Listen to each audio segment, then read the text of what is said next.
Tema 1102. Possibilidade de revisão de benefício previdenciário mediante a aplicação da regra definitiva do artigo 29, incisos I e 2, da Lei nº 8.213/91, quando mais favorável do que a regra de transição contida no artigo 3º da Lei nº 9.876/99, aos segurados que ingressaram no regime geral de previdência social antes da publicação da referida Lei nº 9.876/99, ocorrida em 26 de novembro de 99.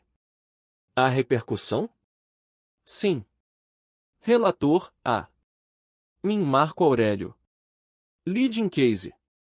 Re1276977. Descrição. Recurso extraordinário em que se discute, à luz dos artigos 2º, 5º, caput, 97, 195, 4º e 5º, e 201 da Constituição Federal, bem como do artigo 26 da Emenda Constitucional número 103 de 19, se é possível a aplicação da regra definitiva do artigo 29, incisos I e 2, da Lei nº 8.213/91, na apuração do salário de benefício, quando mais favorável ao segurado do que a regra de transição contida no artigo 3º da Lei nº 9.876/99, aos segurados que ingressaram no sistema antes de 26 de novembro de 99, data da publicação da Lei nº 9.876/99. Tese. O segurado que implementou as condições para o benefício previdenciário após a vigência da Lei 9.876, de 26 de novembro de 1999, e antes da vigência das novas regras constitucionais, introduzidas pela S. 103/2019, tem o direito de optar pela regra definitiva, caso esta lhe seja mais favorável. O tema 1102 refere-se à possibilidade de revisão de benefício previdenciário com base na aplicação da regra definitiva do artigo 29, incisos I e 2, da Lei nº 8.213/91, quando essa regra for mais favorável do que a regra de transição contida no artigo 3º da Lei nº 9.876/99. A discussão gira em torno do direito dos segurados que ingressaram no regime geral de previdência social antes da publicação da Lei nº 9.876/99, ocorrida em 26 de novembro de 99, de optar pela regra definitiva se ela for mais benéfica. Há uma repercussão geral reconhecida nesse tema, o que significa que a decisão tomada terá impacto em outros casos semelhantes. O relator desse processo é o ministro Marco Aurélio, e o leading case é o Re1276977. A tese fixada no julgamento desse tema é a seguinte: o segurado que implementou as condições para o benefício previdenciário após a vigência da Lei 9.876, de 26 de novembro de 1999, e antes da vigência das novas regras constitucionais, introduzidas pela S. 103/2019, tem o direito de optar pela regra definitiva, caso esta lhe seja mais favorável. Os andamentos do processo indicam as diferentes petições e manifestações das partes envolvidas, bem como a inclusão do caso em pauta para julgamento pelo Tribunal Pleno. A revisão da vida toda é uma possibilidade de cálculo da aposentadoria que permite incluir os salários de contribuição anteriores a julho de 1994, data em que entrou em vigor o Plano Real no Brasil. Essa revisão tem como objetivo beneficiar segurados do INSS que tiveram salários mais altos no período anterior a 1994, mas que não foram considerados no cálculo da média salarial para a aposentadoria.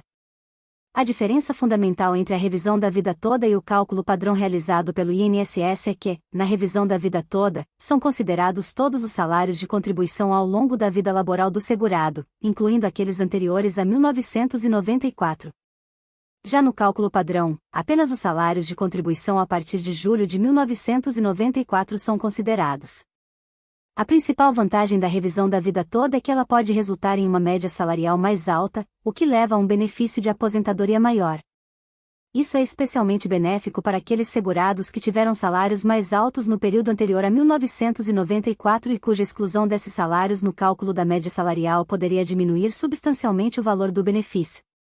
No entanto, é importante destacar que a revisão da vida toda não é automática e precisa ser solicitada pelos segurados junto ao INSS ou por meio de ação judicial. Além disso, nem todos os segurados são elegíveis para a revisão, pois depende de cada caso específico e da análise dos salários de contribuição ao longo da vida do segurado. É recomendável que os interessados em obter a revisão da vida toda busquem orientação jurídica especializada, como um advogado previdenciário, que poderá avaliar o caso individualmente e fornecer orientações adequadas sobre o processo de solicitação ou de ação judicial. Em resumo, a revisão da vida toda oferece uma oportunidade de considerar os salários de contribuição anteriores a julho de 1994 no cálculo da aposentadoria, podendo resultar em benefícios mais vantajosos para determinados segurados. A questão da revisão da vida toda no INSS tem sido objeto de debates e discussões jurídicas. Embora eu possa fornecer informações gerais, é importante ressaltar que as decisões específicas e as possíveis consequências podem variar de acordo com a jurisdição e as circunstâncias individuais. A revisão da vida toda é uma possibilidade de revisão de benefícios previdenciários, em que se busca considerar toda a vida contributiva do segurado, inclusive os períodos anteriores a julho de 1994, quando foi implementado o Plano Real e ocorreu a mudança na forma de cálculo do salário de benefício. Atualmente, o INSS tem adotado uma posição de suspensão da revisão da vida toda, alegando que aguarda decisões finais dos tribunais superiores para estabelecer uma posição definitiva sobre o tema. O que deve acontecer no futuro em relação a essa revisão específica ainda é incerto. É possível que ocorram decisões judiciais que estabeleçam critérios claros para a aplicação da revisão da vida toda, podendo resultar em novas regras ou diretrizes a serem seguidas pelo INSS. Para obter informações mais precisas sobre o andamento da revisão da vida toda e suas possíveis consequências, recomenda-se buscar orientação jurídica especializada, como a consulta a um advogado previdenciário. Um profissional qualificado poderá avaliar sua situação específica e fornecer orientações adequadas com base na legislação e nas decisões judiciais vigentes. Lembrando que as informações aqui fornecidas são de caráter geral e não constituem aconselhamento jurídico específico. É sempre importante buscar a orientação de um profissional para tratar de questões previdenciárias. Volume de processos. Os tribunais podem estar sobrecarregados com um grande número de processos em andamento.